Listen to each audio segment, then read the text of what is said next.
Guys, അപ്പം ഞങ്ങളിതാ വയനാട്ടിലെത്തിയിട്ടുണ്ട്, നമ്മളെ സ്വന്തം നാട്ടിൽ.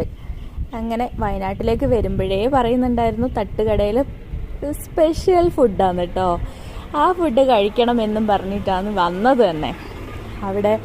അങ്ങനെ ഇതാ വൈശുവിൻ്റെ ഫ്രണ്ടിനെ കൂട്ടാൻ വേണ്ടി പോയ സമയത്ത് ഞാനും ലിജീഷും മക്കളും കൂടെ ഒരു ഷോപ്പ് കയറിയിട്ട് ഞാനിതാ മിൻറ്റ് ജ്യൂസും ബാക്കിയുള്ളൊരു മിൻറ്റ് ലൈമാണ് കേട്ടോ, മിൻറ്റ് ലൈമും മക്കൾക്കും ലൈമൊക്കെ വാങ്ങിച്ചു കൊടുത്ത്, പിന്നെ ഒരു റോൾ ഉണ്ടായിരുന്നു അതും വാങ്ങിച്ചു കൊടുത്ത്. തനുവിന് റോള് വേണമെന്ന് ഇങ്ങനെ പറഞ്ഞുകൊണ്ടേ ഇരിക്കുന്നുണ്ടായിരുന്നു.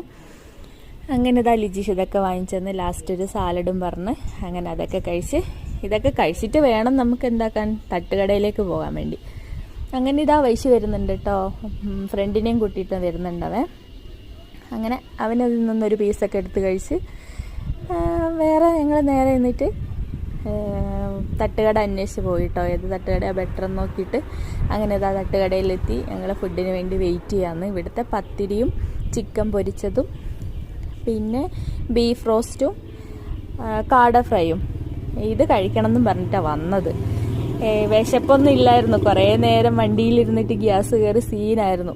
എങ്കിലും ആഗ്രഹമല്ലേ, അത് നടത്തണമല്ലോ, അത് കഴിച്ചേ പറ്റൂ എന്നുള്ള രീതിയിൽ അങ്ങനെ ഞങ്ങളിതാ കാട ഫ്രൈയും 2 പത്തിരിയും അതിനെന്തോ സാലിനൊക്കെ തന്നിട്ടുണ്ടായിരുന്നു, പിന്നെ ചിക്കൻ പൊരിച്ചതൊക്കെ ആയിട്ട് അങ്ങനെ അവിടുന്ന് കഴിച്ചപ്പോൾ തന്നെ ഹാപ്പി ആയിട്ടോ. അത്രയും ആഗ്രഹിച്ചതല്ലേ, അതുകൊണ്ടുള്ളൊരു സന്തോഷം. അങ്ങനെ ഇതാ തിരിച്ച് ഞങ്ങൾ ഫുഡൊക്കെ കഴിച്ച് ഇറങ്ങിയപ്പോൾ സിന്ധനെ കണ്ട്. പിന്നെ മക്കൾ ഫുഡെല്ലാം കഴിച്ചപ്പോൾ ഫുൾ ആക്റ്റീവായി, വണ്ടിയിൽ ഫുൾ ടൈം കിടന്ന് ഉറക്കമായിരുന്നു. ഇതാണ് മുടിയൻ. അങ്ങനെ ഞങ്ങൾ വീട്ടിലേക്ക് പോയി ഗൈസ്. അത്രയേ ഉള്ളൂ ഇന്നത്തെ വീഡിയോ. അപ്പോൾ അടുത്ത വീഡിയോയിൽ കാണുന്നത് വരെ ടാറ്റ ബൈ ബൈ.